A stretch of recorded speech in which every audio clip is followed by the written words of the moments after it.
Hi, మీ village Bhavani మాట్లాడుతుంది. మీ ముందుకు వచ్చింది. పిక్నిక్ వెళ్ళామమ్మా. మీ అందరం కూడా పిక్నిక్ ప్లేస్ ఎక్కడ తెలిసింది అందరికీ. అది తలుపులంలోవా కసింకోట దగ్గరలో ఉంది, కసింకోటలో ఉంది. చాలా చాలా బాగుంది. యాక్చువల్గా పిక్నిక్లో ఎంటర్టైన్మెంట్కి మా దగ్గర మైక్ అలాంటివి ఏం లేవు. అక్కడ ఉన్న జీడి తోటలో ఉన్న ఒక పుల్లని విరిచి దాన్ని మైక్గా పెట్టి అందరినీ ఎంటర్టైన్ చేశాను. అందరూ చాలా చాలా బాగా ఎంజాయ్ చేస్తారు. కానీ స్పాట్ అయితే మాత్రం చాలా చాలా బాగుందమ్మా. అది చాలా చాలా చాలా చాలా ఎలా ఉందని చెప్పలేము. ఎందుకంటే చెప్పడానికి సరిపోదన్నమాట ఆ పిక్నిక్ ప్లేస్.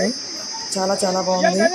నెక్స్ట్ అక్కడ ఉన్న అట్మాస్ఫియర్ కానీ, దట్టింటి మా ఫ్యామిలీ మెంబర్స్ ఎంజాయ్ చేసిన విధానం కానీ, నెక్స్ట్ మేము తెచ్చుకున్న భోజనాలు కానీ అందరూ ఒక దగ్గర తినడం, నెక్స్ట్ అలా ఎంటర్టైన్ చేయడం, మాట్లాడడం చాలా చాలా సరదా అనిపించింది.